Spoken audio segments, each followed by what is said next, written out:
Nuestro primer ponente del día es el señor Andreas Mula, quien estudió licenciatura en idiomas, economía y ámbito cultural con especialidad en economía y cultura hispanoamericana en las universidades de Passau, Alemania y de Concepción, Chile, respectivamente.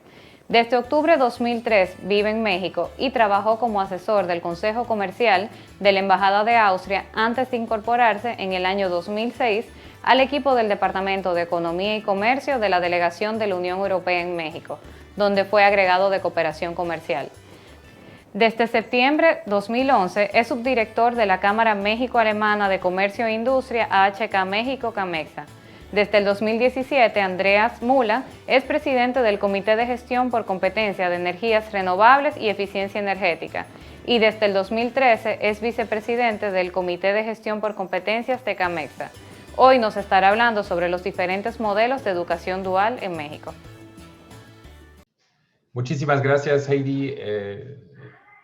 Estimado viceministro Holguín, muchas gracias por la introducción. Pues gracias por visitarnos aquí en México. Vieron nada más una parte. Yo creo que lo más impresionante de la Ciudad de México son sus diferencias, ¿no? Eso no pudieron ver, vieron alguna parte colonial, ¿no? Pues que es la más linda, pero donde nosotros nos encontramos es un pequeño Manhattan, ¿no? Pues ahí se llama Santa Fe. Se construyó sobre un viejo basurero después del gran terremoto en 1985 y es una realidad totalmente distinta, ¿no? Yo creo que eso caracteriza a toda Latinoamérica, ¿no? Esas convivencias de cosas totalmente distintas, de estratos diferentes, ¿no? En Europa es diferente, ¿no? Entonces, en Europa es mucho más homogéneo nuestras sociedades y aquí en Latinoamérica pues tenemos las venas abiertas, ¿no? Pues como dijo importante autor, y vemos a todas las realidades existentes, ¿no? Y creo que es importante considerarlo si queremos hablar sobre la educación dual, porque la educación dual nace, y lo han vivido en los últimos días, en una sociedad, en una economía totalmente formalizada, ¿no? Y es por eso y eso tengo que decir desde el principio, porque es una de las experiencias que tuvimos en México, que es un modelo que va a funcionar principalmente en la formalidad, ¿no? Para digamos, el lograr transferir o lograr que la informalidad se vuelva parte de la formalidad. También hay herramientas de la educación dual, pero en primer plano necesitamos instituciones, ¿no? Eso es, creo que, un tema importante y lo vamos a profundizar. Ahora sí, entonces se ve la presentación. Entonces, ¿qué les espera? Vamos a iniciar un poco, vamos a ir por la historia, cómo hemos creado o cómo ha aterrizado el modelo dual en México. Entonces, quiero empezar un poco con algunas buenas prácticas de empresas alemanas del sector automotriz, que es una larga historia. La industria alemana, pues, tiene en México una larga historia, ¿no? Pues tenemos Siemens con 125 años en el país, Volkswagen con más de 60 y muchos otros igual, ¿no? Entonces, con eso quiero empezar, porque ahí es importante crear esos faros, ¿no? de exitosos. En ese sentido es importante mencionarlo, aunque a lo mejor ustedes no tienen esas experiencias, pero es importante en la construcción de un modelo, ¿no? Es muy importante crear esos faros que son buenas prácticas, que funcionan, porque les conviene demasiado, digamos, hacer ese tipo de proyectos. Entonces, eso siempre es el primer paso, ¿no? Hay que demostrar dentro del país que funcione la educación dual, ¿no? Entonces, la siguiente parte vamos a ver un poco cómo se establece el modelo mexicano de formación dual. Entiendo que ustedes tienen ese reto o se han puesto ese reto adelante. Entonces, yo creo que va a ser, es la parte más fuerte y más grande. Entiendo también, como me comentaron, que tienen más ganas de hacerlo en superior. En México se hizo en la media superior por algunas razones que voy a mencionar. Y ahí también hay muchos conceptos, ¿no? Entonces yo creo que de igual forma va a ser interesante, igual si lo quieren hacer en superior, ¿no? Y de hecho ya la última parte donde ya se busca ese escalamiento a superior también en México, yo creo que va a ser interesante también para ustedes. Y finalmente, con los otros elementos que van a encontrar el día de hoy, con la presentación después, que van a ser precisamente en superior las experiencias, tanto de la presentación que viene después de la mía y después del panel también, que es principalmente superior. Pues quiero empezar con esas buenas prácticas de las empresas alemanas. Pues tenemos el centro de capacitación de Volkswagen que lleva desde 1967 con sus programas de educación dual. Han tenido más de 8,000 aprendices desde 1996. Ya es una entidad propia como un cost center, ¿no? Un centro de costo dentro de la planta. Entonces tiene que generar sus propios recursos con la planta, ¿no? Entonces hay una independencia. Pero es importante, ¿no? Porque se abre en ese momento también a sus proveedores, ¿no? Por eso se amplía muchísimo, ¿no? Y nosotros, como Cámara Alemana, lo estamos certificando desde 2015. Lo hicimos antes, pero desde 2015 es un poco más en serio. Tenemos también la empresa Bosch. Llegó con Volkswagen en los 60s y también desde el 69 están implementando programas duales, principalmente para el sector automotriz. Las carreras, lo mismo para Volkswagen, pues en ese entonces pues eran electromecánica, el mecánico automotriz y otras carreras industriales que eran pues fundamentales para el mantenimiento principalmente dentro de las plantas, ¿no? Ellos tuvieron más de 1,200 aprendices y desde 2013 nosotros lo estamos certificando en 3 de sus plantas, de los 10 que tienen en México. Otro gran aliado y muy importante es la empresa Magna, fundado por un austriaco matricero que llegó a Canadá y fundó ahí Magna. Hoy es uno de los proveedores del sector automotriz más grandes del mundo. En México tiene más de 12 plantas. Y pues ahí desde 2000 han implementado en 3 plantas los centros de capacitación para implementar principalmente para matriceros, la carrera de máquinas herramienta y después también en mecatrónica. Ya tienen más de 500 aprendices. Al inicio fueron certificados por la Cámara. Ayer vieron a mi colega Tobías, ¿no? Del DHK. Entonces es la confederación de todas las cámaras y la de Magna era en Múnich. Entonces vinieron de Múnich a certificar a los jóvenes y desde 2000 y desde 2003 lo hacemos nosotros. Igual, otro muy importante proyecto es el de la construcción de camiones, de trailers en el Estado de México, que es alrededor de la metrópoli. Y ahí desde 1996 tuvieron la vinculación con un centro supraempresarial que se llama Altratec, que es muy fundamental en toda nuestra transferencia del modelo alemán a México. Y también el CONALEP, que es la escuela vocacional más grande de México, ¿no? El subsistema más grande en la media superior. Y ellos pues ahí tenían más de 300 aprendices y es una experiencia en la que nos basamos después, principalmente para la transferencia del modelo alemán a México. Muy importante también, otra empresa alemana se llama Schuler. Ellos hacen las prensas para el sector automotriz y ya no encontraron técnicos y entonces empezaron ellos con un grupo de empresas alemanas a formar un centro, lo llaman centro supraempresarial, un centro de capacitación, donde pueden entrar otras empresas. Eran 6 empresas alemanas que se juntaron y conjuntamente hasta el día de hoy pues ya tienen más de 150 aprendices. Ahí los acompañamos desde el principio y eran los que más nos empujaban, de hecho, para iniciar como cámara para el tema de la educación dual en México. Ahora, seguramente también Tobías lo mencionó ayer, pero creo que es importante recalcarlo, ¿no? Nosotros somos parte de una red muy, muy amplia, tanto en Alemania como en el mundo. Somos 94 cámaras en el exterior, eso es la abreviación de HK.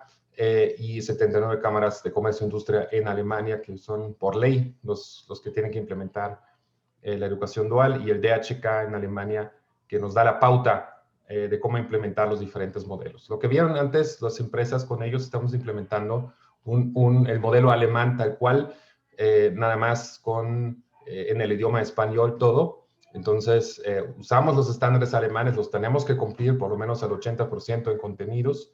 En Alemania, eso ya seguramente también les comentaba, entre los 340 diferentes carreras definidas dentro del Instituto de Formación Profesional, que es el BIP. Y de esos tenemos que basarnos en esos estándares, por lo menos al 80%. Tenemos que formar y certificar a los responsables de transferir conocimiento en las empresas, a los instructores, acorde a la ordenanza de la idoneidad del instructor en las empresas de Alemania. Es una ordenanza oficial que tiene 4 elementos que voy a profundizar un poco más adelante, y los tenemos que certificar acorde a esa igual como si fueran en Alemania. También nosotros nos encargamos en la verificación del espacio formativo, que en el caso de esas empresas, como lo vieron anteriormente, son principalmente centros de capacitación. Son carreras muy complejas, entonces sí requieren, digamos, una preparación antes que puedan entrar al proceso laboral de por lo menos 2 años, ¿no? Son las carreras de mecatrónica, de matricería, máquinas de herramienta y el mecánico industrial, que son carreras que requieren una autonomía muy fuerte, ¿no? Entonces, eso requiere, digamos, una formación básica y para eso se requieren centros de capacitación. Ya en el proceso de evaluación, nosotros usamos los instrumentos de evaluación tal cual de Alemania. Tenemos dentro de nuestra red de cámaras en Alemania la de Stuttgart, que elabora todos los instrumentos de evaluación para Alemania. Se implementan a nivel nacional en Alemania un día. Nosotros el otro día los recibimos, los traducimos y los implementamos aquí. Con comités de evaluación que son independientes, que nosotros los nombramos, que son los mismos participantes de la educación dual, digamos. Eso es algo muy importante y lo voy a explicar también un poco más adelante para lograr una aceptación de la certificación, ¿no? Tenemos que involucrar a todos. Entonces, eso es dentro del primer corredor que tenemos como lineamiento del DHK. Estamos implementando eso. Tenemos algunos modelos con empresas alemanas, precisamente con el grupo Volkswagen y Audi, un poco una adecuación. Ahí es principalmente porque ellos querían una adecuación de los contenidos, entonces que no está cumpliendo con el 80%, pero todavía está totalmente vinculado con Alemania, porque tenemos que cumplir todos los procesos como tal cual, ¿no? Eso es el segundo corredor. Entonces, el modelo alemán adecuado a ciertas necesidades de las empresas, ¿no? Entonces, igual lo estamos certificando a los instructores, pero digamos, quitamos toda la parte de Alemania ahí y es, digamos, un poco más sencilla. El curso es un poco más corto. Hacemos la verificación igual del espacio formativo, eso es fundamental, ¿no? Tenemos que garantizar que el espacio formativo cumpla con todos los requisitos para poder formar a los jóvenes que entren al centro de capacitación o a la empresa. Los instrumentos de evaluación los tenemos que adecuar, ¿no? Pues obviamente si adecuamos el estándar, pues igual tenemos que adecuar a los instrumentos como evaluamos a los estudiantes cuando terminan. Y finalmente, igual usamos ahí comités de evaluación que nombramos nosotros y ellos aplican sus procesos de evaluación o nuestros procesos. Nosotros definimos los procesos de evaluación y ellos lo implementan como un comité independiente. Luego, tenemos también la forma de hacer modelos nacional o certificar dentro de modelos nacionales y ahí pues ya se pueden tomar elementos del modelo alemán, pero no se tiene que cumplir con todo, ¿no? Entonces ahí usamos estándares nacionales, los instructores se tienen que capacitar, no necesariamente certificar. En México sí tenemos ya una certificación, lo hemos logrado, digamos, a través de una entidad que existe en México, que es el Consejo Nacional de Normalización y Certificación de Competencias Laborales, se llama CONOCER, un proyecto muy fuerte del Banco Interamericano de Desarrollo desde los 90s, y tomamos esa infraestructura para usarla para la educación dual en general, tanto la certificación de actores como la certificación de los estudiantes. Entonces, pero son estándares nacionales que se usan para los estudiantes y para los instructores o los otros actores que vamos a ver más adelante. También una verificación del espacio formativo. Aquí no necesariamente nosotros, en una primera fase, le dimos esa facultad de la verificación a los organismos empresariales a los que pertenecen las empresas. En una segunda fase también los hacen las escuelas o universidades, ¿no? que pueden hacer esa verificación. Tenemos un seguimiento detallado de la implementación. Eso tal vez es una gran diferencia a los otros modelos que hacemos con empresas alemanas que obviamente saben mejor ellos implementar la educación dual a base de las experiencias de los casos matrices en Alemania que nosotros. Entonces, ahí el seguimiento no es tan importante, ¿no? Porque son más ellos que lo saben. Ahí nada más en los primeros 2 modelos es una verificación ex post, digamos, a través de la evaluación de los estudiantes, si sí fue exitosa la implementación. En el modelo nacional necesitamos, y eso creo que también para ustedes va a ser muy importante, un seguimiento detallado a la implementación porque obviamente no existe la cultura empresarial de implementar la educación dual. Entonces, si no hay seguimiento, y eso es en todos los modelos que yo he visto también en otros países de Latinoamérica, es lo fundamental, tener el seguimiento, ¿no? Porque si no, se puede caer demasiado fácil, porque pues no existen nuevamente esa cultura de educación dentro de las empresas en Latinoamérica. Igual usamos instrumentos de evaluación nacionales y tenemos que todo el proceso de evaluación también es adecuado, ¿no? En México usamos el proceso que nos rige, el CONOCER, que es esa entidad que pertenece a la Secretaría de Educación Pública, y tienen sus propios procesos, y esos son los que estamos usando.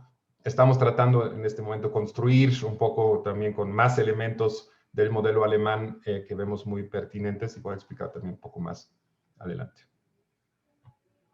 Quiero recalcar, seguramente ya lo han visto en esta semana, pero es importante para saber cómo transferir el modelo, ¿no? En Alemania hemos definido esos 5 puntos que vemos nosotros como esenciales para que un sistema de formación dual o educación dual pueda funcionar. Entonces, lo primero es el trabajo conjunto entre Estado e iniciativa privada. A qué nivel y cómo se implementa, pues eso obviamente puede ser muy distinto. Nosotros tenemos el Instituto de Formación Profesional en Alemania, que es nuestro lugar de gobernanza de todo el modelo. Recomendamos mucho tener ese espacio de intercambio de par en par, ¿no? Tiene que ser en igualdad entre ambas partes. Y en Alemania incluimos aparte también los sindicatos en ese proceso. Eso también en México en primera fase no lo hemos hecho, ya estamos construyéndolo, porque también hay un gran cambio, digamos, en todas las legislaciones respecto a los sindicatos en México, entonces ya es más fácil de integrarlos. Pero sí, como iniciativa privada siempre nosotros contemplamos también a los, digamos, actores sociales. Entonces ahí consideramos a los empresarios, pero también a los sindicatos. Entonces, ese trabajo conjunto y estar al mismo nivel en ese, es sumamente importante para la toma de decisiones, ¿no? Ese es el primer punto. El segundo es el aprendizaje dentro del proceso laboral. Eso también es un tema sumamente importante porque pues eso es la dualidad, ¿no? Entonces, se tiene que organizar la teoría y práctica, cuánto tiempo voy a estar en la fase escolarizada o en la universidad, cuánto tiempo voy a estar en la empresa, pero eso ya son decisiones que se tienen que tomar entre los actores sociales, ¿no? ¿Qué quieren ustedes para su país? ¿Cuánto requerimos, ¿no? Dentro de un espacio formativo escolarizado y un espacio formativo con enfoque laboral, ¿no? Y lo llamo así porque, pues, ya les mencioné, pues en las grandes empresas alemanas están 2 años en un centro de capacitación, pero lo importante ahí es que hay la visión empresarial, que son, la empresa es dueño del centro de capacitación, entonces es su visión que se implementa ahí. Entonces, la educación dual siempre, lo rico es esa posibilidad de por un lado, tener un estándar que siempre me empuja a tener un nivel muy fuerte en cumplimiento, ¿no? Y tomo la decisión con la visión de todos. Ahí entra en la elaboración del estándar, entra la visión de la academia, entra la visión del trabajador y entra la visión del empresario. Por eso es tan importante hacerlo en el primer punto a un nivel alto y tomar estas decisiones. Y ya en la implementación, pues sí tengo el estándar, pero sí lo puedo flexibilizar a las necesidades de la empresa, ¿no? Entonces, eso es lo rico de los programas duales, que tienen por un lado, una rigidez, pero esa rigidez permite también bastante libertad dentro de esa rigidez, ¿no? Entonces, ese es el segundo punto, esa organización entre teoría y práctica. El tercer punto, la aceptación social de la certificación social. Y ahí el secreto es involucrar a todos los actores, no solamente en la toma de decisión y en la implementación, porque en la implementación también tenemos a todos, tenemos la empresa que abre su espacio, tenemos el trabajador que comparte su conocimiento y la parte académica que da o que acompaña toda la parte con la teoría, ¿no? Entonces, esos son los primeros 2 niveles, pero también el último nivel en la evaluación en Alemania, incluimos a todos los actores sociales y por eso formamos esos comités de evaluación, donde están otra vez todos representados, empresarios, sindicatos y la academia, y conjuntamente toman la decisión sobre la competencia, de qué tan competente es ese nuevo trabajador para el mercado y eso se señala a través del certificado, ¿no? Ahí, como actores sociales, todos tomamos juntos la decisión que sí es un trabajador competente en su ámbito. El cuarto punto, la calificación del personal formador. Como vieron anteriormente, siempre ponemos mucho énfasis en eso, ¿no? Y es nuestro principal elemento, lo vamos a ver más adelante, de transferencia del modelo. ¿Cómo logro que las empresas se convierten en espacios formativos? Pues son a través de esas capacitaciones, calificaciones, que haya personas competentes dentro de las empresas que pueden ser instructores, ¿no? Y pueden convertir el espacio de la empresa en un espacio formativo, ¿no? Es un trabajo complicado y eso hay que aprenderlo, ¿no? Y hay que darles las herramientas a los instructores de las empresas para que puedan llevar a cabo esto. Pero no es solamente en esa dirección. Y obviamente necesitan también toda la parte didáctica, ¿no? Que no es algo natural para una empresa. Pero no es solamente en esa dirección, sino también en la otra, ¿no? También el personal docente tiene que calificarse porque si su rol cambia un poco en la educación dual, se tiene que actualizar todo el tiempo también de lo que está pasando en las empresas. Entonces, es sumamente importante esa parte. Y finalmente, investigación y asesoramiento institucionalizado. La investigación, pues ahí tenemos el Instituto de Formación Profesional en Alemania, que hace esa investigación al futuro. ¿Qué es lo que necesitamos para nuestro país, ¿no? Entonces, se hacen investigaciones y ellos organizan también la elaboración de los estándares a base de esa investigación, incluyendo a todos los actores sociales, ¿no? A sindicatos, empresas y a la academia. Y aparte del asesoramiento institucionalizado, pues eso recae en las cámaras en Alemania. Entonces son ellas que son las responsables de estar siempre al lado de la empresa en la implementación de ese modelo, ¿no? Y lo mencioné mucho en la parte del modelo nacional anteriormente, que se requiere el seguimiento, ¿no? En Alemania el seguimiento no es tan importante, la cámara ahí es más importante al inicio y al final, porque tenemos una cantidad enorme de empresas que participan, entonces no se pueden atender durante la formación tanto, y como existe ya la cultura, tampoco es tan necesario, pero son muy importantes al inicio y al final, a través de la evaluación de los jóvenes que recae también en las cámaras, ¿no? Entonces, asesoramiento en Alemania es un poco distinto, pero es fundamental tenerlo para que pueda ser un éxito un programa de educación dual en un país donde se inicia con eso. Eso es algo sumamente importante porque para parte del aprendizaje dentro del proceso laboral, porque nosotros nos basamos no tanto en como se hace mucho en Latinoamérica, en el concepto de la competencia, ¿no? Nosotros no es una competencia específica. Lo que nosotros buscamos en Alemania es la competencia de la actuación autónoma. Entonces es tener un abanico de competencias que yo puedo usar en cualquier momento y enfrentarme a cualquier reto laboral, ¿no? Entonces, lo que se busca siempre es la implementación en la formación laboral dentro de la empresa de ese ciclo completo de una actuación, ¿no? En alemán lo llamamos autonome Handlungskompetenz, ¿no? Esa es la terminología. Entonces, cumplir ese ciclo para cualquier acción que estoy llevando a cabo dentro del espacio laboral. Si siempre lo tengo contemplado, como pueden ver, es muy parecido a un ciclo de calidad, ¿no? Entonces, voy a hacer siempre todo con calidad. Eso es lo que buscamos, ¿no? Entonces, es primero informar, a base de la información, los voy a planear, tomo mis decisiones, lo ejecuto, lo controlo y lo valoro, ¿no? Entonces, con esa forma obtengo competencias personales, competencias productivas, y eso me da, digamos, la posibilidad de enfrentarme a cualquier tema, porque si sigo ese ciclo y lo tengo interiorizado, ¿no? Por eso también recalcamos siempre de la duración de los programas, que tienen que ser por lo menos 2 o 3 años, para que ese ciclo se interiorice y los jóvenes cuando salen hacen todo con calidad, ¿no? Cualquier acción que llevan a cabo la hacen con calidad. Ahora vamos a la segunda fase, un poco, eso fue más teoría. Ahora vamos a ver cómo se estableció el modelo mexicano de formación dual y un poco de comparación de conceptos, ¿no? Lo han visto en Alemania, pues tenemos el modelo 80-20, que están nuevamente 4 días en la empresa, 1 día en la escuela, todo nuestro andamiaje institucional, el Instituto de Formación Profesional, el Ministerio de Educación, las cámaras, etcétera, ¿no? Y obviamente todos los otros actores que tenemos, los sindicatos. También en Alemania son los estados, ¿no? Tenemos un sistema federalizado, cada estado tiene su propio sistema educativo, entonces ellos están representados ahí también. La principal diferencia entre el modelo alemán y mexicano es que en Alemania es una relación laboral. Entonces son los jóvenes a los 15 años van y buscan a su futuro en la empresa que les va a formar.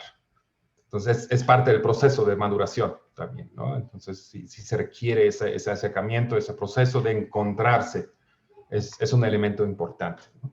Eso en México lo vamos a ver en un momento totalmente distinto. Pero en Alemania es así, ¿no? Entonces, y de ahí nace una relación laboral que es factible porque en Alemania tenemos una ley, una ley laboral para jóvenes, ¿no? Para menores de edad. Entonces, eso permite, digamos, generar esas relaciones. Y salen como profesional técnico bachiller y tienen la certificación nacional por las cámaras, que es la que vale en el mercado laboral, ¿no? Y también se aplica a nivel nacional, se hacen los exámenes el mismo día en toda Alemania para todas las carreras. Entonces, eso es lo que vale, ¿no? En México tenemos un andamiaje bastante distinto, pues el liderazgo ahí tiene la Secretaría de Educación apoyado por el subsistema, el principal subsistema en la educación vocacional, que es el CONALEP, que tiene como socio precisamente también el BIP, hay una relación hace mucho tiempo, y también apoyado por la cooperación alemana, la GIZ, y ahí el CSE, eso es el Consejo Coordinador Empresarial, que agrupa a los 12 organismos empresariales en México, entonces a toda la economía, digamos, la parte organizada. Entonces la gran diferencia es digamos, un poco menor la parte práctica y teórica. Y ahora la principal diferencia es que son estudiantes, es un proyecto educativo y no laboral, ¿no? En México. Entonces nace de la Secretaría de Educación.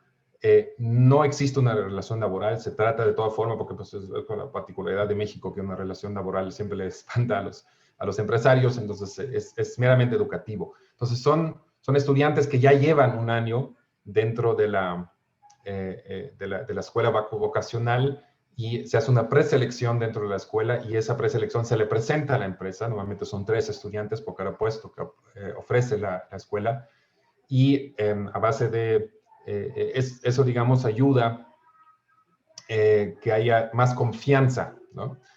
Por eso mi introducción un poco a la gran diferencia entre la economía alemana y lo que nos encontramos en Latinoamérica. Aquí nos encontramos de todo, ¿no? En Alemania sí tenemos, digamos, toda la economía está formalizada, aquí no. Estamos hablando de jóvenes en México, por lo menos en ese modelo de menores de edad, entonces tenemos que trabajar con empresas formales, ¿no? Entonces, eso es algo sumamente importante. Y instituciones formales como son las escuelas obviamente también los organismos empresariales que también son formales.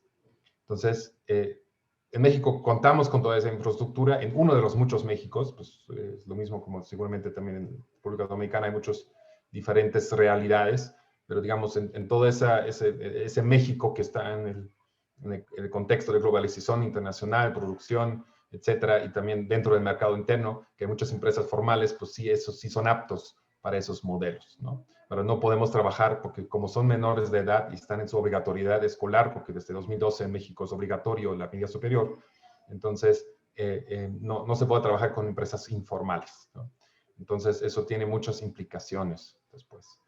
Entonces es un proyecto educativo, son jóvenes que ya llevan un año en la escuela y de ahí ya se construye a base de la currícula, eso creo que también es algo muy importante, no sé cómo es en su país, pero en México la currícula de las escuelas vocacionales ya está basado en competencias, ¿no? Ya estaba desarrollado así. Entonces fue bastante sencillo de ese andamiaje de competencias transferirlo al espacio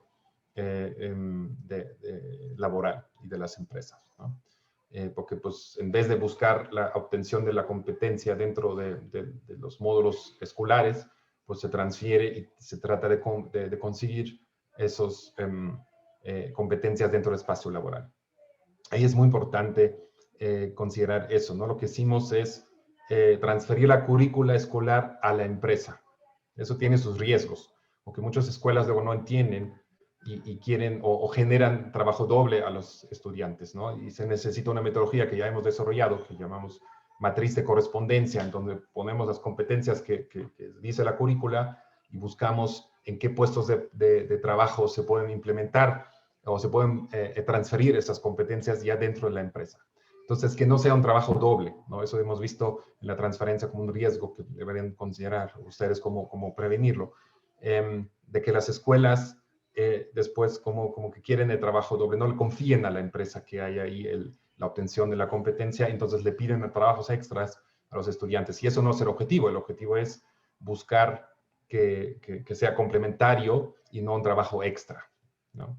Entonces, en Alemania lo resolvemos porque pues, son dos caminos diferentes, ¿no? La parte de la empresa, como es, digamos, ellos se rigen sobre el estándar y la currícula está desarrollado a base del estándar, ¿no? Entonces, digamos, ahí no hay problema, digamos, en cierta forma, ¿no? La escuela sabe lo que tiene que hacer la empresa y la empresa sabe lo que pasa en la escuela. No hay tanta vinculación. En México, y es una buena práctica de ubicarlo dentro de la parte educativa. Porque obviamente como las empresas no tienen tanta experiencia, es muy bueno tener esa cercanía con las escuelas que les ayuden, digamos, y supervisen también que todo vaya bien, ¿no? Pero hay que prevenir esa carga doble de la implementación. Y para eso, pues requerimos un ecosistema de formación dual, un andamiaje, o bueno, pues es bastante complejo, ¿no? Y eso es uno de los grandes retos también, cómo lograr que todas esas instituciones que tienen que trabajar juntos lo hacen de manera armónica. Esa es la complejidad. Porque pues cada quien tiene como ya lo mencioné, sus miedos, sus hábitos, pues, o falta de experiencia, ¿no? En la parte empresarial. Entonces, cómo casar todo eso, pues todo un reto. En México lo que hemos hecho pues, es el desarrollo de cursos específicos para todos los actores, ¿no? Y aquí los tenemos, pues, bueno, tenemos arriba, digamos, la parte del sector educativo, el sector empresarial. Sí hay cierta coordinación, pero eso es algo que nos falta un poco mejorar en México, esa coordinación entre la parte educativa y la parte empresarial a nivel digamos, macro, digamos. Ahí falta, digamos, una institucionalización de intercambio de eso, ¿no? Eso, por ejemplo, hay otros países como Costa Rica, como Colombia, donde tienen el INA en Costa Rica o el SENA en Colombia, donde está un poco más institucionalizado eso, ¿no? Eso nos falta un poco en México, esa parte. Pero nosotros somos muy avanzados en la parte de implementación del modelo dual, no tanto en la institucionalización. Si les interesa eso, pues les recomiendo mucho Costa Rica, ¿no? Pues Costa Rica tiene ahí, digamos, un avance en la parte de la implementación de la ley, etcétera, pero nosotros lo que tenemos es la experiencia de implementación. Entonces, ahí hemos definido a nivel ya la implementación un coordinador educativo a nivel estatal que coordina los diferentes subsistemas, ¿no? Tenemos diferentes subsistemas en la media superior, que son el CONALEP y CECITE principalmente. Entonces, ellos lo coordinan desde la Secretaría de Educación del Estado. Otro actor sumamente importante es el director del plantel, porque pues, él es el responsable de firmar todos los convenios que requerimos, que vamos a hacer más adelante. Luego, en los planteles, y eso es igual para universidades, por eso les presento eso, aunque es media superior y a lo mejor les interesa más superior, pero los conceptos son muy parecidos. Entonces, en la parte de cada plantel tiene un gestor de vinculación que es el responsable de vincularse con la parte empresarial. Tenemos el tutor y el docente, ¿no? El tutor es sumamente importante porque es el responsable de supervisar el avance de la obtención de las competencias dentro de las empresas, ¿no? Y el docente, pues, es el que da las materias teóricas dentro de los planteles. Entonces, de la parte empresarial, nosotros hemos definido, porque somos un organismo empresarial, hemos tratado de empoderar los organismos empresariales en México. Entonces, hemos dado un rol muy importante. También la ordenanza, digamos, que tenemos el acuerdo secretarial que se emitió en México sobre la educación dual, le da ese rol al sector privado. Entonces, hemos creado ¿cómo llaman? La figura del operador, que es como el aceite dentro de todo esto. Él lo hace funcionar, ¿no? Entonces, él es el aliado de la empresa que le da confianza, que escoge al plantel o la universidad más idónea, geográficamente, cuáles que tengan las carreras necesarias, etcétera, y ayuda en la traducción, ¿no? Porque se requiere una traducción principalmente de la parte académica hacia la parte empresarial, ¿no? Ese trabajo es el más complejo en todos los modelos de educación dual, pero el más rico también, ¿no? Porque ahí se transfiere pues, lo que busca la currícula al mundo laboral, ¿no? Eso es la esencia más pura de la educación dual. Es estructurar lo que quiero buscar de obtención de competencias de una manera, de una planeación minuciosa, voy a explicar la metodología más adelante, y de esa forma lograr que no sea una práctica nada más, que mando un joven a una empresa y nadie sabe qué va a pasar. Aquí hacemos una planeación muy minuciosa y a base de esa minuciosa planeación todos pueden supervisar el avance de la obtención de competencias de los jóvenes, ¿no? Entonces, ese rol le dimos mucho a la parte empresarial. No en todos lados se ha implementado ese modelo en México. En muchos lados también ese rol lo ha hecho el gestor de vinculación como traductor en cierta forma, ¿no? Entre la parte curricular y la parte empresarial. Entonces, no necesariamente tiene que ser organismo empresarial, ¿no? Es una buena práctica que nosotros llevamos desde Alemania, pero otra vez, si a ese nivel, entre el sector educativo y el sector empresarial, se toman otras decisiones, también es totalmente válido encargar esto a otra institución dentro del país, ¿no? No tienen que ser los organismos empresariales. En México tomamos esa decisión nosotros de empoderar y apoyar al sector empresarial, tomar ese rol, de iniciar la educación dual, porque ellos son los más cercanos a las empresas, y de dar ese seguimiento que dijimos también al principio que es tan importante, ¿no? En un sistema que inicia con la educación dual, donde no existe la cultura empresarial. Y nosotros vemos que los mismos organismos pues son los mejores de transferirlo, ¿no? Ya luego, dentro de la empresa, también hay que formar a los actores. Tenemos un instructor coordinador que es el responsable de implementar el proceso de educación dual en la empresa, y luego las personas específicas que ya están con los jóvenes, que son los instructores formativos en las empresas, que implementan ya o que comparten su conocimiento con los jóvenes, ¿no? Y necesitan todos diferentes elementos. Obviamente en el centro está el estudiante. En México hay una mala experiencia de los aprendices de los años 70, entonces hubo ahí mucho abuso, ¿no? Por eso, digamos, todo ese acobijamiento del estudiante para garantizar que no existan esos abusos, ¿no? O sea, abusos laborales, principalmente hacia el estudiante. Muy importante, como estamos en media superior y son menores de edad, también trabajar con los padres de familia. Aquí una lista de las carreras que tenemos en México. Hicimos ya 29 estándares de competencia, principalmente para el sector manufacturero, que son estos, unos transversales que están aquí en azul, un poco más oscuro, que son administración, informática, esos son aplicables a cualquier organización, y algunos ¿cómo se llama?, de sectoriales, como aquí tenemos turismo, la parte de alimentos, agropecuario, salud, ¿no? Tenemos también aparatos auditivos, optometristas, climatización, técnico en química, autotransporte. Aquí los procesos, una parte también muy importante. Se necesita un ritmo para que pueda funcionar. Nosotros nos ha, varias ocasiones ajenas, siempre nos han roto los ritmos, entonces de ahí obtuve la conciencia de la importancia del ritmo cuando uno no lo tiene. Este año vamos bien, creo que es el primer año que más o menos vamos bien en el ritmo. Nosotros los ciclos escolares empiezan en agosto, entonces por lo menos hay que iniciar en enero para que pueda funcionar. Para generar programas duales en agosto se necesita, digamos, teniendo los actores capacitados, eso requiere tal vez un año más o menos, pero digamos, tener esa experiencia previa, se necesita por lo menos medio año, 6 meses, para lograr ese ritmo y que pueda funcionar y tener programas duales al inicio del ciclo escolar, cuando sea, ¿no? Entonces, lo primero, pues una planeación macro, incorporación de operadores, en el caso de México, digo, pueden ser, en su caso, quien haga la promoción, pueden tomar decisión ustedes. Pero luego viene esa incorporación de empresas, ¿no? Pues ahí eso es el hito más importante.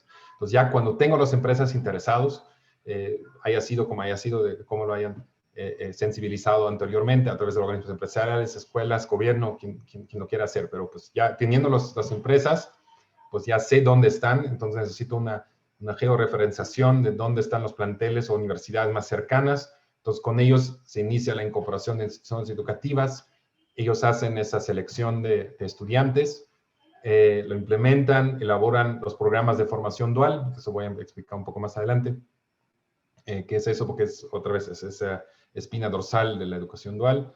Tenemos la formalización de la relación, eso también es algo sumamente importante, ¿no? Más que nada con menores de edad, pues es muy importante tener un andamiaje legal muy sustancial para que las empresas se atrevan, digamos, a tener a menores de edad.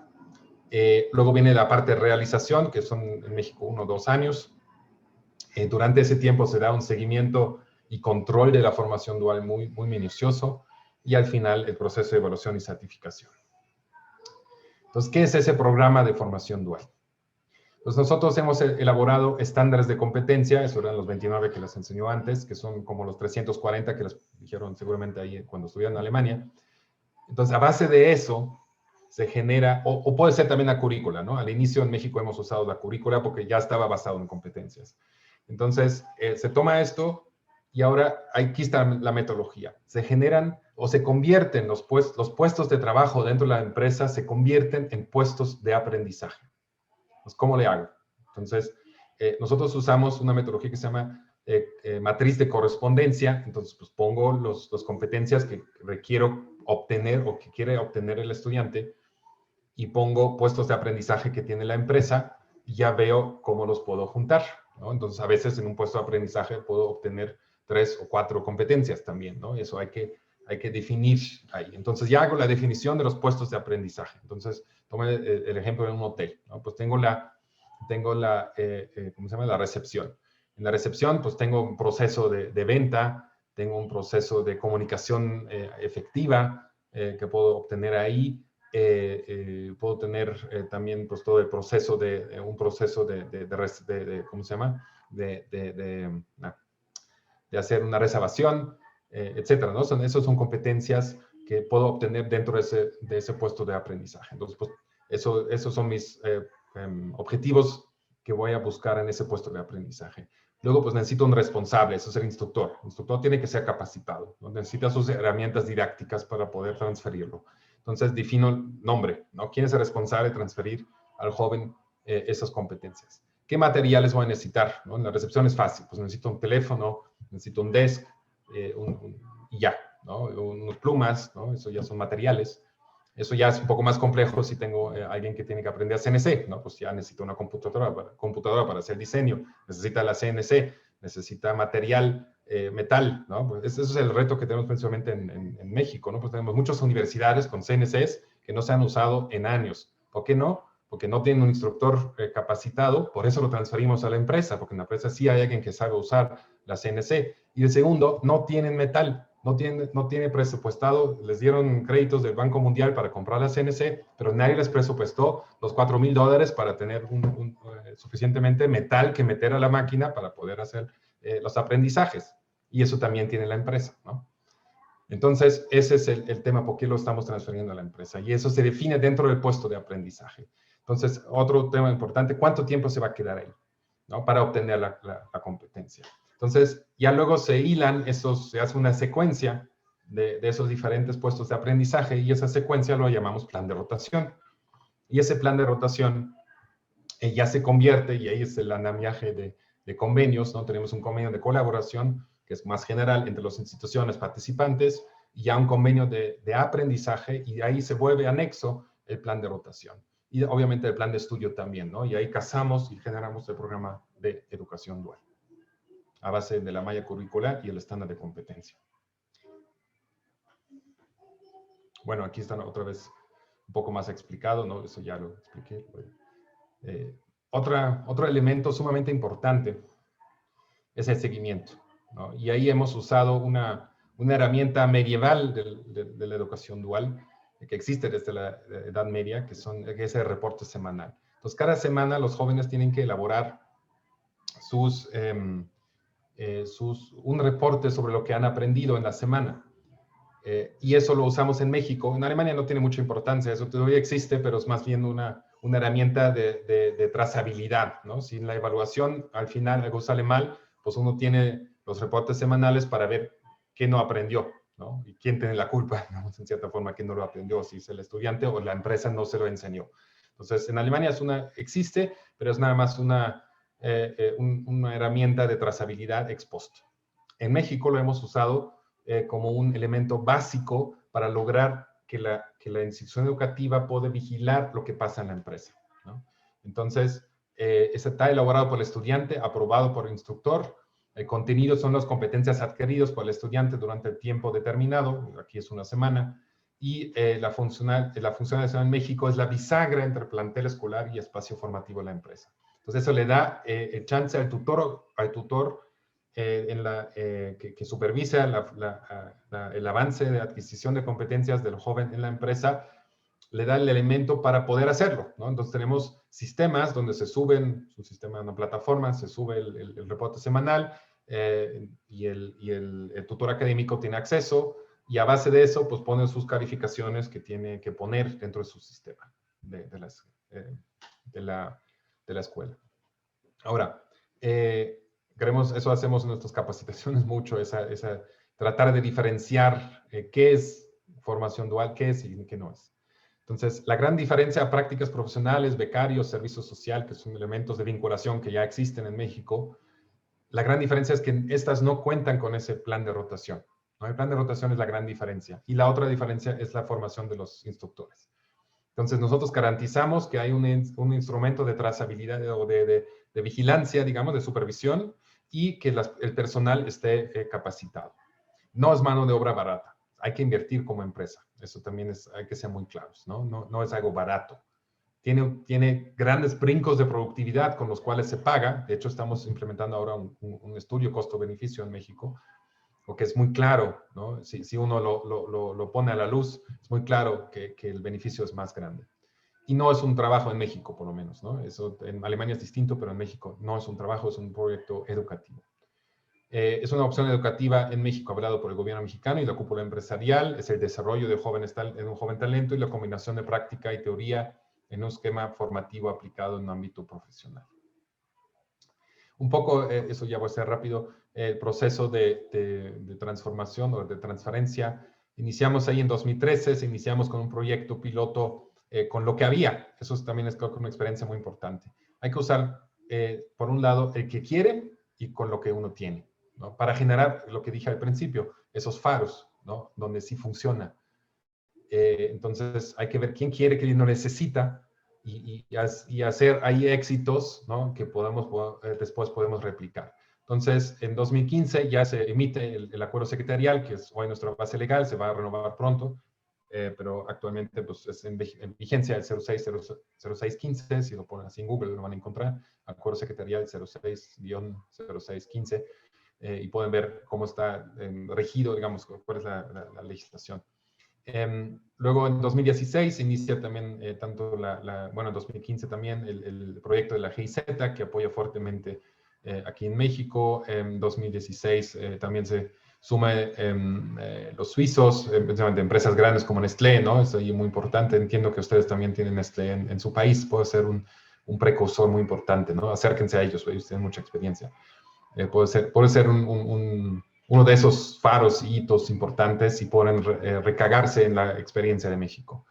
Ya en 2017 ya se implementa, digamos, toda la parte legal, porque eso sí era muy complicado, como se transfirió mucho responsabilidad a los organismos empresariales, pues se tenía que generar todo un andamiaje legal que fue bastante complejo, la verdad, en México, y no sé si es una buena práctica, pero bueno, nosotros tratamos así empoderar al sector empresarial y para que ellos participen, ¿no? Y busquen más empresas. Era una herramienta de crecimiento. Ya en 2018, la firma de convenios entre los organismos empresariales que participan. Hoy tenemos muy activos a la Coparmex, que es la confederación patronal, que es transversal, tiene todos los tipos de empresas. Ellos son los que más han implementado el modelo. Tenemos a la organización de seguros, a los bancos, que son los más avanzados, digamos, en ese sentido. En el inicio, pues se estableció esas esas alianzas entre la Secretaría de Educación y la Confederación Patronal, y nosotros y el Instituto de Formación Profesional de Alemania apoyamos. El CONALEP, pues que tenía ya también sus experiencias anteriores, ayudó ahí también mucho. Aquí algunas cifras de avances en el tiempo, ¿no? Ahora, ¿cuáles eran los instrumentos para la transferencia? Nosotros elaboramos manuales y están disponibles, están hechos por la GIZ ya hoy en día mejorado, digamos, entonces tendrán acceso a ellos si lo requieren. Los cursos de inducción a multiplicadores, ¿no? En los organismos empresariales era muy importante. El curso de formación de formadores de instructores empresariales, el uso de sistemas informáticos de seguimiento, ¿no? Ya les dije, el seguimiento es sumamente importante. El coaching continuo de esos multiplicadores, apoyo en la evaluación y certificación de los educandos y apoyo en el proceso de elaboración de estándares nacionales, ¿no? Esos eran los instrumentos que ayudamos. Ahora, la capacitación de actores, ¿no? Ya les había mencionado que tiene una gran importancia. ¿Qué tienen que saber, no? Entonces, obviamente promocionar la selección de estudiantes en las escuelas y las empresas, ¿no? Para ambas partes necesitan esas herramientas. ¿Quién voy a escoger? Porque no necesariamente el mejor alumno es el mejor estudiante dual. Elaboración del programa de formación dual, que ya les había explicado. La formalización del programa de formación dual por escuela, empresa y unidad de operación. En México, la Cámara Empresarial. Cómo lograr esa formalización. La implementación de la formación dual en la empresa. Procesos de evaluación continua a través de los reportes semanales y el proceso de evaluación final, ¿no? Eso tienen todos los actores. Ya tienen cada quien tiene sus particularidades, pero eso es el core, digamos, el núcleo de todas las capacitaciones, ¿no? Para que cada quien sepa y damos esas capacitaciones de las diferentes perspectivas y así logramos la convivencia armónica entre todos los actores. Muy rápido quiero también mencionar que hicimos una formación pre-dual, ¿no? Porque pues, muchos jóvenes no tienen les faltan algunas capacidades para poder entrar. Entonces, hicimos ahí formación teórica, precisamente en matemáticas y comprensión de textos, formación de seguridad, ¿no? Obviamente cuando entran en las empresas pues necesitan saberlo, algunas formaciones prácticas básicas, y la verdad fue una buena experiencia, ¿no? De prepararlos, explicarles qué les va a esperar, cómo funciona el modelo dual antes de que entran los estudiantes, es bastante útil, ¿no? De hacerlo. Ahora, el escalamiento de la formación de la educación superior. ¿Por qué tender ese puente? Nosotros tomamos la decisión que en México, pues, la parte superior funciona bastante bien en México. Tenemos muchas universidades privadas, públicas que funcionan bien. México produce 100,000 ingenieros al año, que son más que en Alemania. Entonces, en general funciona bien. Entonces, por eso nosotros nos enfocamos en la media superior. Pero de todas formas, tenemos ahí algunos temas por los cuales sí tenemos que tender ese puente hacia la superior, ¿no? Primero, a diferencia de Alemania, las escuelas vocacionales dan acceso a la universidad. Entonces, pues ya que han pasado por un programa dual, muchos van a la universidad, ¿no? Entonces, es necesario, si la empresa ya invirtió tanto al estudiante y ya luego lo pierde, en comillas, bueno, a la universidad, entonces hay que dar esas herramientas para que el estudiante pueda seguir creciendo con el estudiante y la universidad, ¿no? Entonces, eso es la primera razón. Muchos participantes quieren estudiar, ¿no? En algunas carreras es necesario más tiempo, eso es otro, ¿no? Yo, como ya les dije, en México es 1 o 2 años, en Alemania son mecatrónica y matricería, son 3 años y medio. Nos falta tiempo, ¿no? Entonces, eso era otra razón por qué necesitamos el puente. Y en algunas industrias es necesario trabajar con mayores de edad, ¿no? Eso es un tema que también ustedes tienen. Y no genera una competencia entre media superior y superior. Eso también, por eso queremos un puente, queremos que se considere como un modelo completo, ¿no? Y no una competencia, porque tenemos muy pocas empresas formales en México. Entonces, si empezamos a luchar por la parte superior y media superior por esas empresas y los confundimos, no va a funcionar. Entonces, tenemos que tener una claridad entre los diferentes modelos. Entonces, nosotros trazamos 3 caminos en superior, ¿no? El primero es ese puente de media superior y superior, que para nosotros es importante en esas carreras técnicas muy profundas, como matricería, mecatrónica, donde pues inician en la media superior y terminan con un técnico superior universitario, que son como 2 años dentro de la universidad, un título específico que existe en México, no sé si existe en su país, pero nos ayuda, digamos, tener ya una formación como lo tenemos en Alemania completa. El segundo es nada más hacer un técnico superior universitario. Entonces, ahí sí buscamos la formación de un técnico a nivel superior, ¿no? Esa es una formación de 2 años, lo van a conocer en un momento en el panel, que hemos hecho con las cajas de ahorro aquí en México. Ellos trabajan con esa modalidad. Son 2 años, pero dentro de la universidad. Y su título final es técnico superior universitario. Pero inician, no inician en media superior, se inician en superior y son esos 2 años. Y modelos duales de alternancia en superior, pues hay muchos modelos también en Alemania, eso no está regulado. Como antes, ¿no? Hay las universidades de ciencias aplicadas, las Fachhochschulen, como lo llamamos, la Duale Hochschule Baden-Württemberg, que es un gran ejemplo y replicado aquí en México, lo vamos a ver después de mí, con el DHLA, y el modelo integral de Baviera, ¿no? Ahí es otro modelo donde se busca hacer una formación dual clásica y combinarla con una carrera universitaria, ¿no? Entonces ahí nada más se juntan los dos mundos, digamos. Proyectos de innovación, eso es muy importante a nivel universitario. Obviamente, un gran ejemplo es la Steinbeis Universität en Alemania, donde se hacen proyectos específicos, principalmente en ingeniería, de innovación, ¿no? Entonces dice la empresa, yo necesito esa innovación, no tengo ese problema, resuélvemelo, y se lo dan a un estudiante como proyecto. Entonces eso también obviamente son programas duales, ¿no? Y la Dual Hochschule Latinoamérica, que vamos a presentar un poco más adelante. Entonces aquí un poco una pirámide, como lo estamos imaginando en México, tener el predual, la media superior como semillero, programas de estudio a nivel superior con el técnico superior universitario, luego la contratación por parte de las empresas, la capacitación continua con específicas, ¿no? En electricidad, en eficiencia energética, en medio ambiente, pues ahí tenemos muchas cosas. Y otra cosa que hemos diseñado en Alemania el camino natural de los jóvenes es el Meister, ¿no? Es el maestro, digamos, dentro de la educación dual. Eso es lo último que les quiero presentar, porque es otra herramienta en superior que estamos ya implementando en México con BMW en mecatrónica. Entonces, ¿qué es ese perfil, no? Es alguien que planea, instala equipo, supervisa el desarrollo de los costos, asegura el control de los productos, insumos, garantiza el buen avance. Entonces, esa capacitación está pensado para personas que ya tienen experiencia, pero quieren tomar un rol de liderazgo dentro de la organización. Entonces, es una capacitación más que una formación o una educación, pero es el elemento principal para implementar, ¿cómo se llama? Cómo crecer dentro del modelo dual en Alemania, ¿no? Entonces, buscamos que tengan esas competencias, esas personas, porque normalmente no tienen una formación universitaria, entonces se les da un poco de input de cómo pensar científicamente, pero es pequeño, ¿no? No es tan profundo como en una universidad. Pero principalmente se le da las herramientas de ser un líder en la organización y de ser también un agente de cambio, ¿no? Porque normalmente son los eslabones, ¿no? El nivel medio en las organizaciones.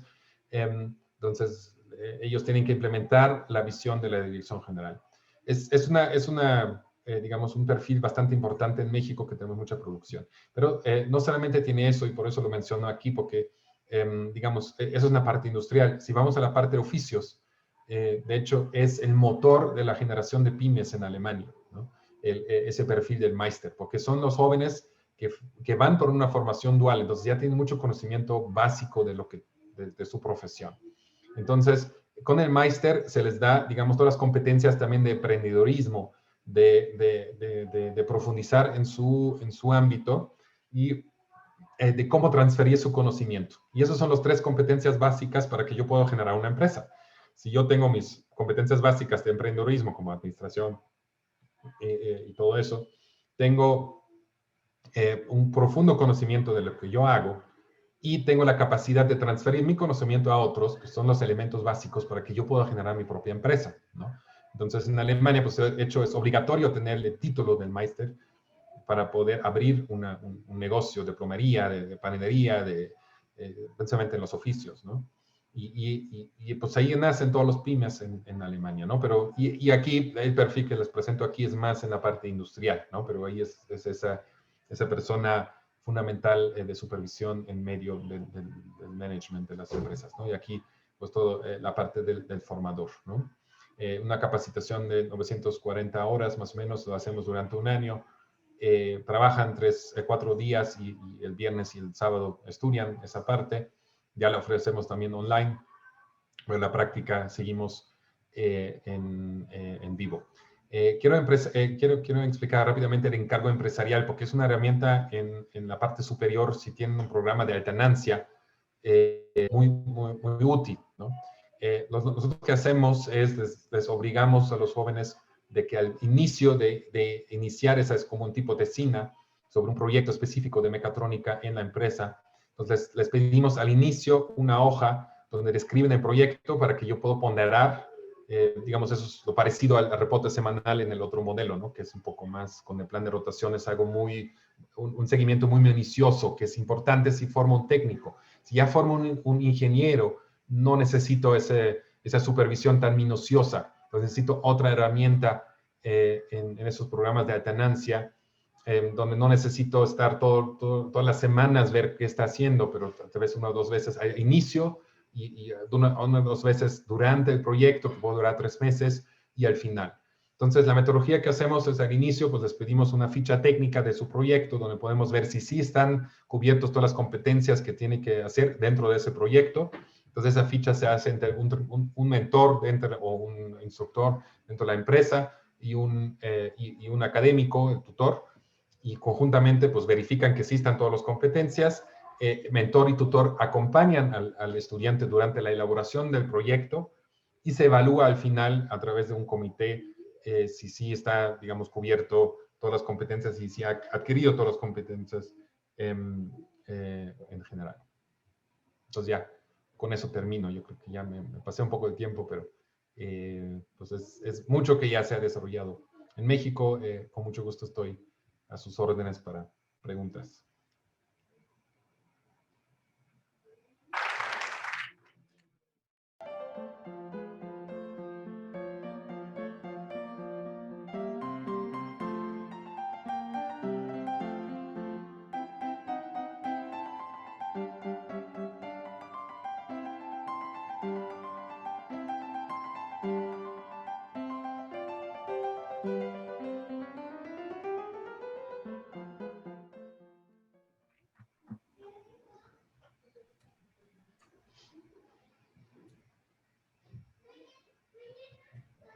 Bueno, pues vamos a pasar al momento de preguntas y respuestas. Ya saben el mecanismo aquí de los invitados presenciales que pueden hacerlo a través del código QR y a nuestros invitados virtuales pues lo hacen por el chat de Zoom.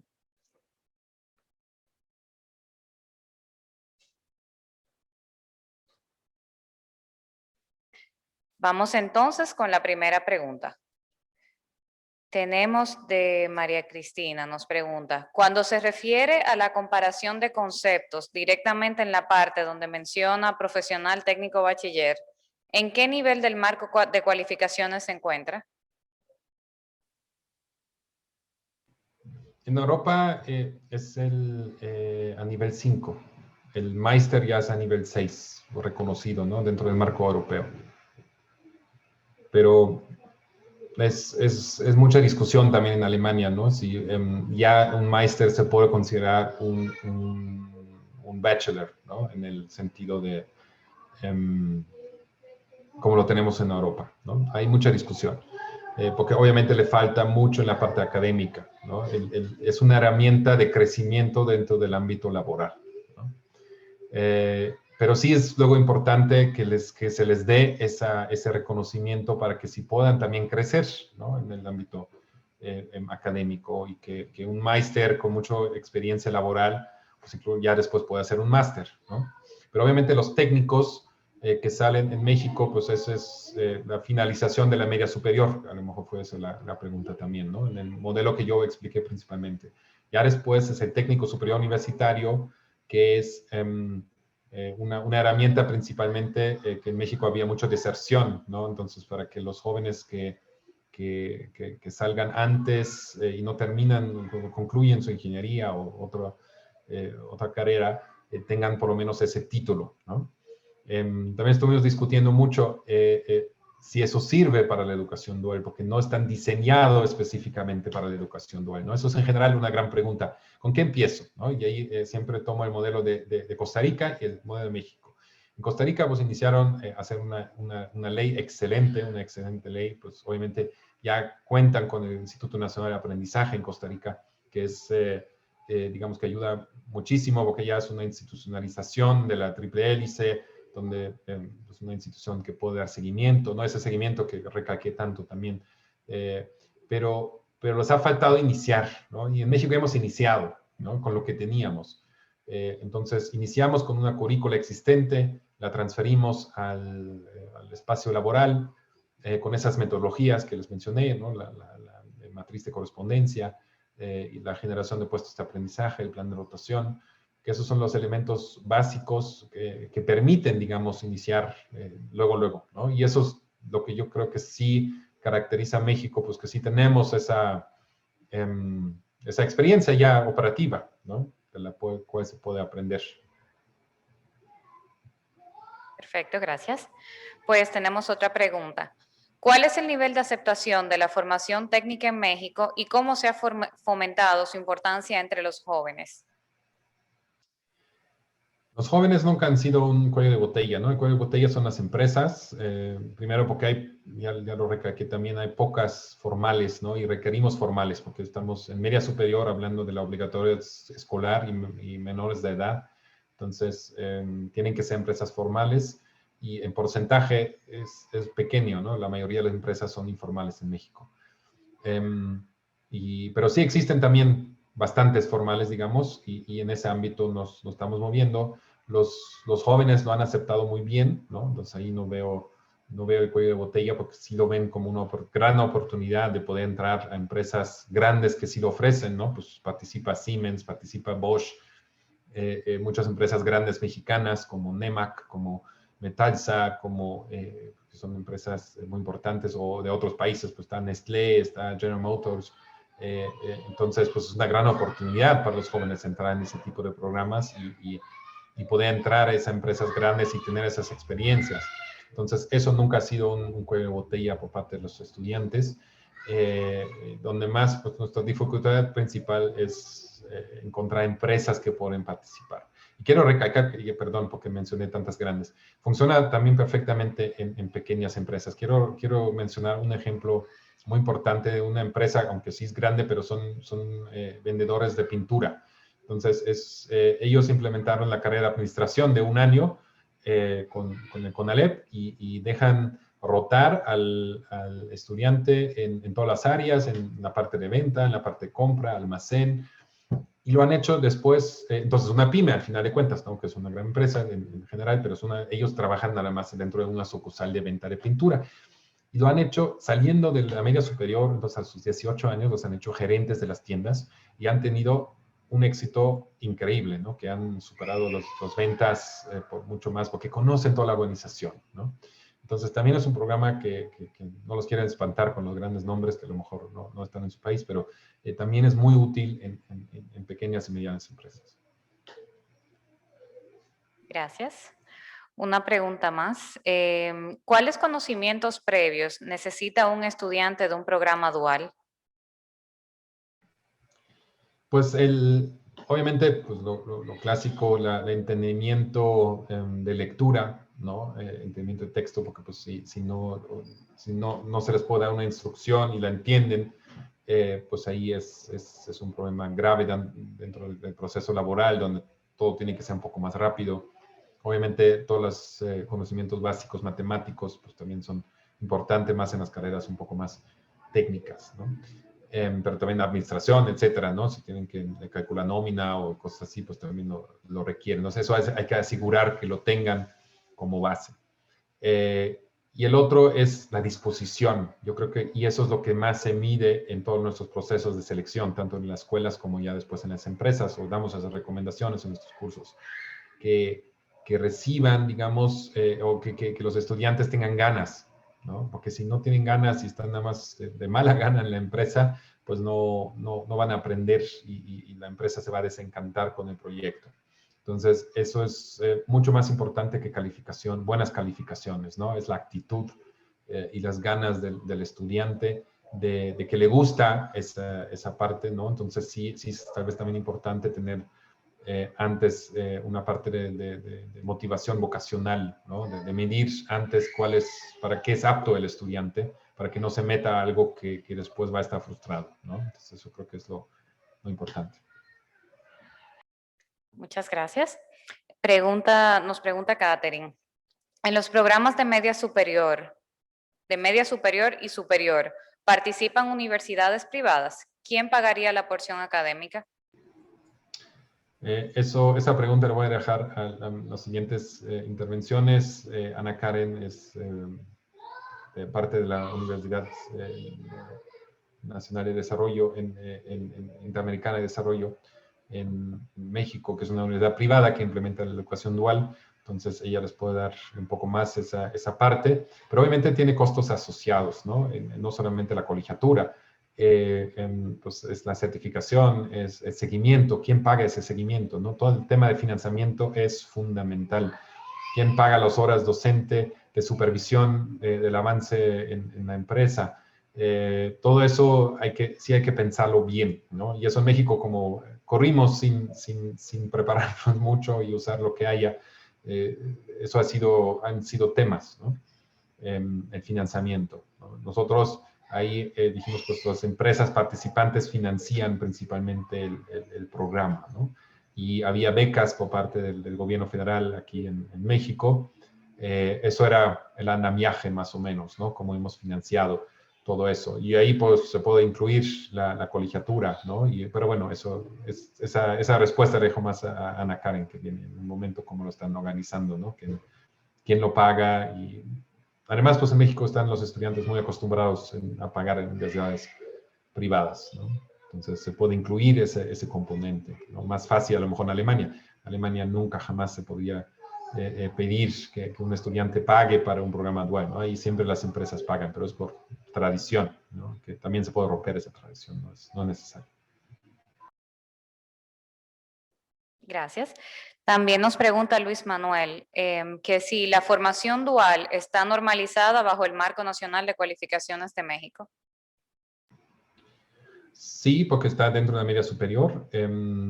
Lo que se busca, y eso también es uno de los temas de renovación del acuerdo secretarial, es que se emite un certificado de la escuela vocacional específico de dual, ¿no? Donde por lo menos se mencione en qué empresa estuvo y que cursó un programa dual, porque esa distinción actualmente no lo tenemos. Todos han recibido un certificado de media superior, ¿no? De su escuela vocacional, sea CONALEP o CECITE, que son los dos subsistemas principales que participan. Entonces, con ellos, digamos, así se incluye, ¿no? Porque se introduce, y repito otra vez, es la gran diferencia del modelo alemán, se introduce toda la formación dual al marco escolar existente en México en la media superior, ¿no? Entonces, con eso está garantizado su reconocimiento. Que no sea el caso, por ejemplo, con el Meister que les presenté, eso todavía está una mera capacitación, no hemos logrado, digamos, una alineación hacia, digamos, un reconocimiento dentro del sistema académico escolar o en superior. Estamos iniciando, estamos en la segunda generación, en eso andamos. Bueno, pues muchísimas gracias. Nosotros tenemos más preguntas, pero se nos agota el tiempo. Estas preguntas se las mandaremos después de esta presentación y esperamos darles respuesta a los participantes que le hicieron posterior al final.